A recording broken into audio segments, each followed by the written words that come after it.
Good day, beautiful people, whoever's watching this video, and my colleagues and friends who are Seifrim, Stam scribes in particular.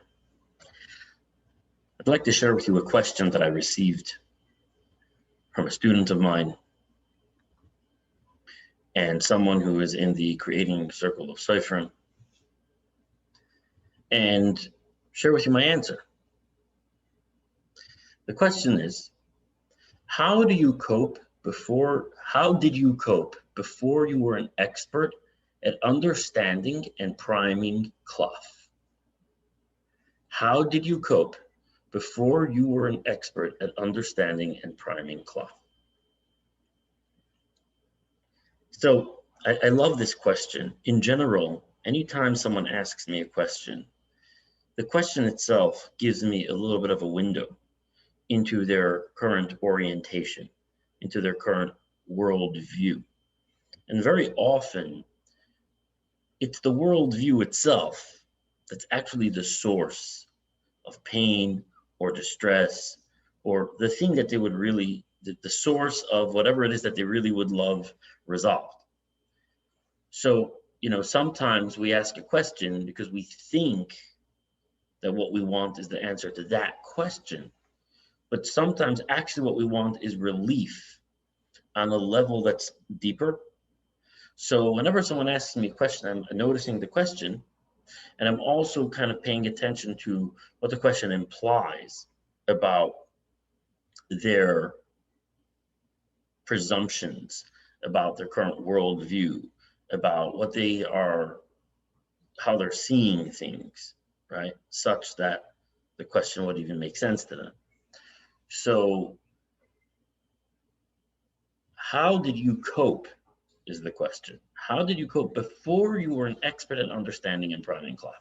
So the first thing to look at over here is that the question presupposes that today I, Fitz, am an expert on understanding and priming cloth. That's what the question presupposes. In other words, the person asking me the question is looking at me, and he's projecting onto me an assumption that today I am an expert at understanding and priming cloth. While that wasn't true in the past, it's true today. And so his question really is, well, how did you cope when you weren't? But of course, he assumes that today I am. That itself is actually a kind of blind spot, because it's to project a fantasy of achieving perfect expertise. In projecting onto me that today I have achieved perfect expertise in understanding and priming cloth, that itself kind of creates a world, a fantastical world actually, in which there's such a thing as perfect expertise. It's actually not true. To date, I actually don't experience myself as having achieved a perfect expertise in understanding and priming cloth. Cloth is animal hide. I really don't understand it very well. And even if I have some theoretical understanding of it, it still is a challenge for me when I encounter an actual piece of cloth to understand what it is that I'm holding, exactly how it is that it functions. It's still an evasive subject for me. And I'll take this even further. Not only is it still an evasive subject for me, to date, people buy mezuzahs that I've written for $550. That's a small fortune. Now, you can imagine that puts the fire under me to create the most perfect mezuzah possible. Right? You can imagine that under ordinary circumstances, that would have a person under lots of pressure. So here I am, writing a mezuzah. This just happened to me 2 weeks ago. Here's a mezuzah that I wrote 2 weeks ago. This is a mezuzah that's written on a special cloth. I ordered this cloth custom because it's cloth that's ma'ubed l'shem kedushas mezuzah. Everybody knows that most cloth is ma'uvad l'shem kedushas sefer Torah. Sometimes people make it l'shem kedushas tefillin, but to make a cloth l'shem kedushas mezuzah is obviously the highest risk, because since kedushas mezuzah is the lowest of all three kedushas, if the cloth doesn't come out suitable for a mezuzah, it can't be used for tefillin or sefer Torah. So it's the highest risk. So the piece of cloth itself cost me around like $80. So super expensive custom cloth. Here I am writing this mezuzah. I'm trying to be as careful as I can. And look what happens. I encounter problems with the cloth. Take a look. Take a look at the word visartan. Let's see if we can do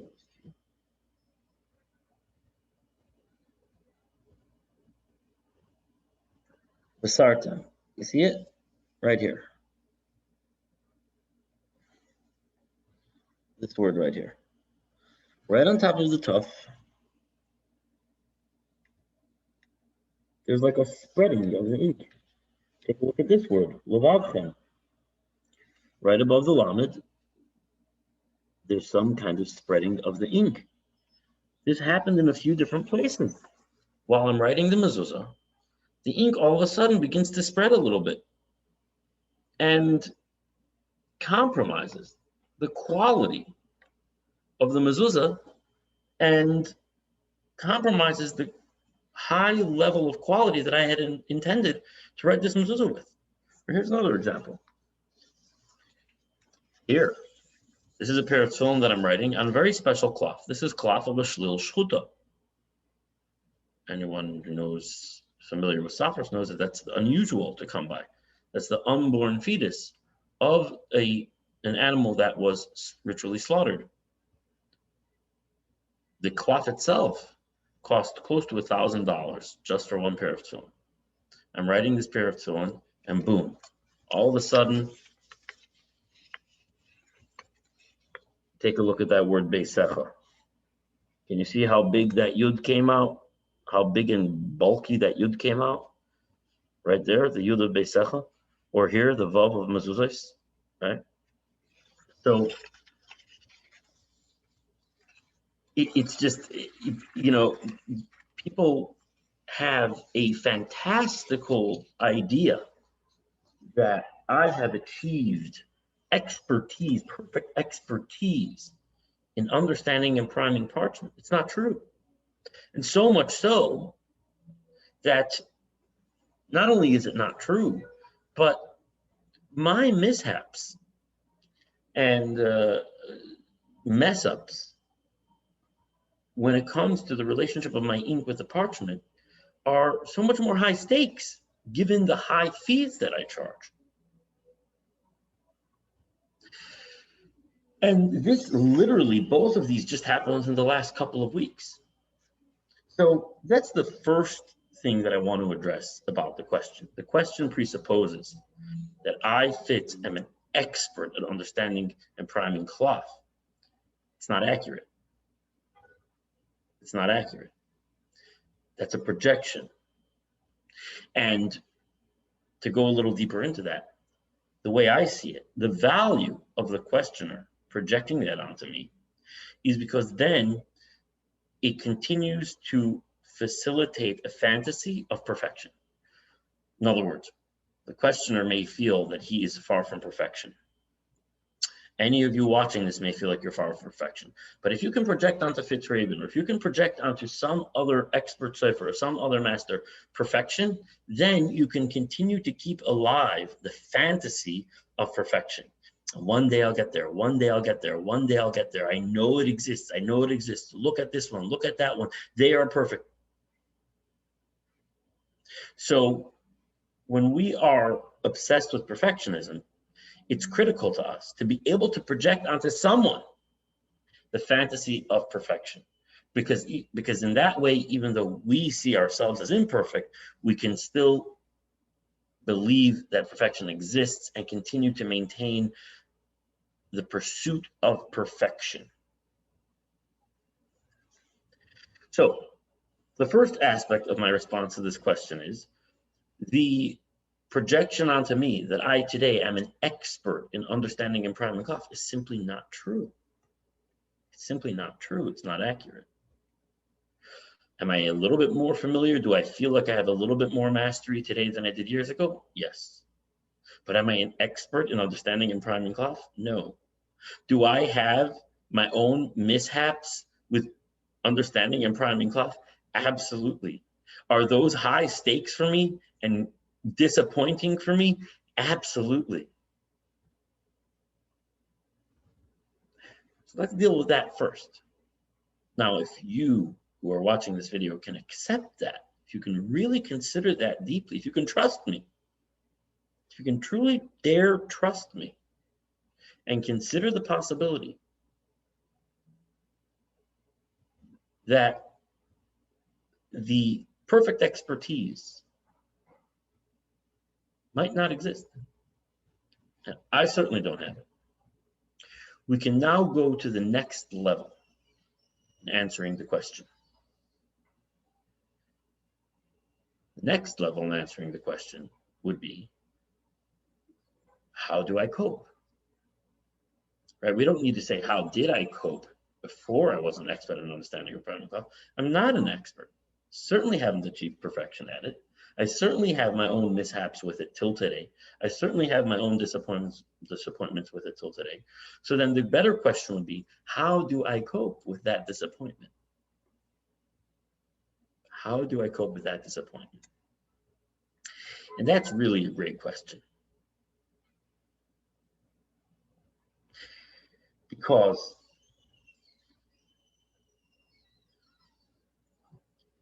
it speaks to the relationship that we have with our work. And do we ascribe the value of our work to the perfection of the outcome, to the perfection of the appearance?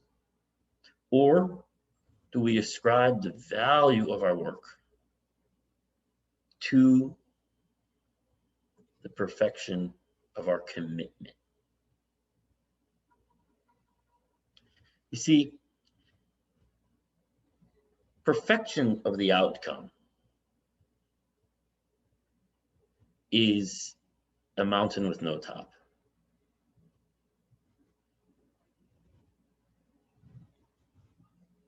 I'm writing for 20 years. I still haven't created a perfect mezuzah or a perfect film. It's a mountain with no top. No matter how perfectly the work that I create comes out, I am my worst critic, and I will and do always find things in it that I would love to be more perfect the next time. So for me to continue to believe that the attaining of a perfect outcome is a possibility, and for me to continue to hold myself hostage to fulfilling on that possibility is extremely stressful and debilitating and takes all the joy out of my work. Because if I keep judging and critiquing every bit of work that I create by its flaws and imperfections, which it will inevitably have, then there will be no joy in my work. So that's if I continue to ascribe the value of my work to its appearance, to what emerges as the outcome. And if I continue to hold myself hostage to that appearance, to that outward appearance, and that outcome meeting some standard of perfection, that is one sure way to squeeze one's own vitality and one's own life out of this work. That is one sure way to create stress, distress, contraction, constriction, which in my experience are not only not useful, but they also don't fulfill on my purpose at all. Ivdu es Hashem b'simcha, bitchu b'Hashem. They don't fulfill on my purpose. They don't fulfill on a spiritual way of being or on a faith-based way of being. They fulfill on a need to control. They fulfill on my ego, my ego's desire to be something other than human. So what I do is, the way I cope, so to speak, the way I meet the reality of disappointments in the outcome of my work, the reality of disappointments, of flaws, of imperfections in the outer appearance of my work, is by moving my sense of value away from the hefta so much, from the outer appearance, or certainly from its perfection, and more to the gavra, more to the level of my commitment. My commitment, even though on the one hand, there might be further levels to commit myself to perfection in my craft, to commit myself to improving my craft. At the same time, I'm very clear that my commitment is full. Every time I sit down to write a mezuzah and a tefillin, my intention is to create the most beautiful tefillin and mezuzah that I could create for God. I continue to learn the halachas, to refresh my knowledge, to deepen my knowledge. Not only that, I continue to ask Sofrim that I look up to for critique, for pointers. I'll share with you right here. Just the other day, I reached out to Reb Menachem Lubov and asked him to share with me thoughts on a mezuzah, and he shared with me two critiques right here. So whether it's reviewing my learning, deepening the depth of my learning, whether it's reaching out to Sofrim who I look up to from time to time, to ask them to give me pointers of how I could improve, whether it's my intention every time I sit down, I create the context that I am committed to the highest level of stam coming through me. The outcome is not mine to control. The process of commitment, that I have control over.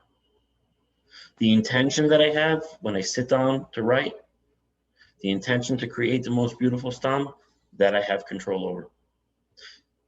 The commitment to review my halachas and go deeper in my understanding of the halacha, that I have control over. To ask for critique from time to time, that I have control over. To keep an open mind and always be looking for ways to improve, that I have control over. I have control over engaging in those processes. But the outcome of perfect appearance, but the outcome of perfection, I have no control over. As a matter of fact, perfection, I suspect, doesn't even exist. But even if it did, I don't have control over that, over manipulating that.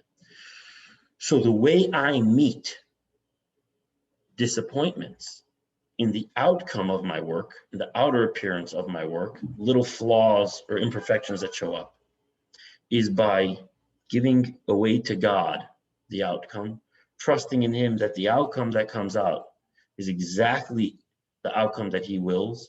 It's perfect hashgacha pratis, and taking responsibility for my commitment, which I do through specific courses of action. Like I said, from time to time, asking Sofrim to critique my work, reviewing the halachas, going deeper in my understanding of the halachas, my intentionality when I sit down at the table. Every time I sit down to write, I'm just going to say, this is going to be the best mezuzah I can ever write. Taking the time, using the best skill that I have at the moment. Those are all processes of commitment that I have control over. And I let go of trying to control the outcome and give that to God. And not only do I take responsibility for the process of being committed, but I celebrate that. I celebrate that. I share that commitment with other people. I bring people into it. I don't hide it. I'm sharing it with you right now in this video. It's an identity that I cultivate, that I wear through speaking it, through thinking it, through the actions that I take. So I don't cope with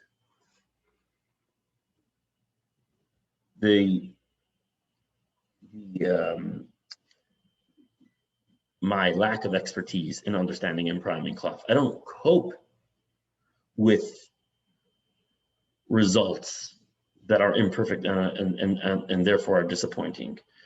I welcome them.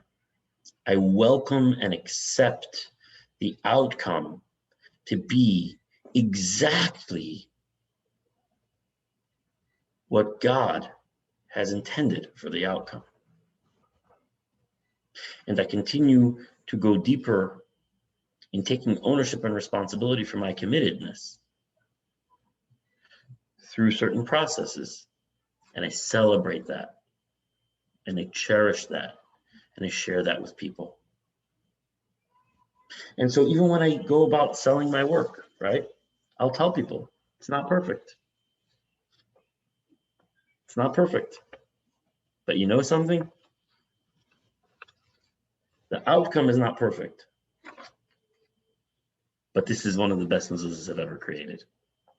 The outcome is not perfect, but I learned from it and feed it back into my commitment and feed it back into my passion. And that's something that I get to then enjoy. I get to then enjoy that identity. I get to then enjoy my own commitment, and other people get to enjoy it too. Because commitment is not something that's so popular for someone to be passionately committed to embodying something. So I get to enjoy it and they get to enjoy it. And so this is the way that I cope, so to speak. This is how I meet disappointments in the outcome of my work. There is no such thing as a perfect outcome as far as I can tell. The outcome is up to God. The processes of being committed are up to me.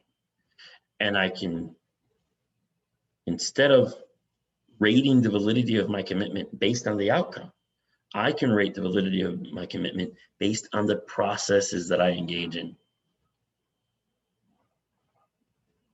Based on the process that I, from time to time, ask experts for critique of my work.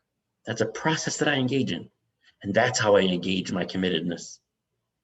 That I review the halachas and go deeper with them and sometimes write little pieces of Torah on inyanim of stam. That's a process.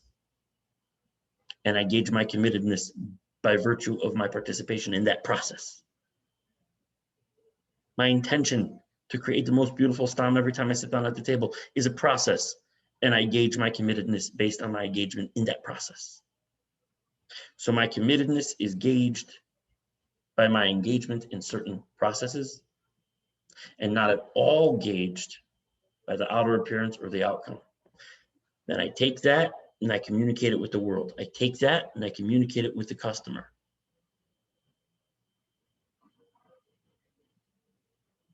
The alternative, in my experience, is to always be held hostage to the fantasy of a perfect outcome, which in my experience depletes me and crushes me.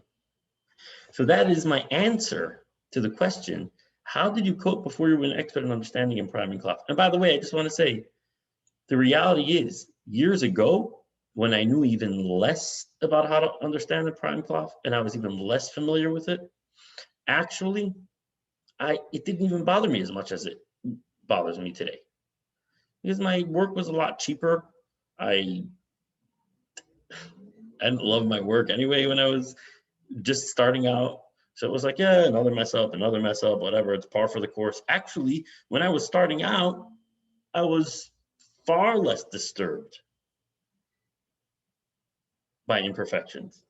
I mean, my early work was really not very pleasing to the eye. And so there was kind of just like, it was like I didn't even have any expectation of myself. I was like, whatever, another wasted piece of cloth, another wasted urea, another failed attempt. It was like, kind of par for the course. It's only as I've become more professional, it's only as I've gotten better, where the issue of not being a perfect expert on how to understand and relate to the cloth, where that's become really significant. It's only when I'm selling him for such a steep price that a mess up like that really matters to me. It's only now that this stuff really matters to me, where the stakes are high. So it's today more than ever that my lack of expertise, to whatever extent I'm lacking expertise, actually matters to me and actually threatens to take away my well-being and my joy and my passion in Safaras.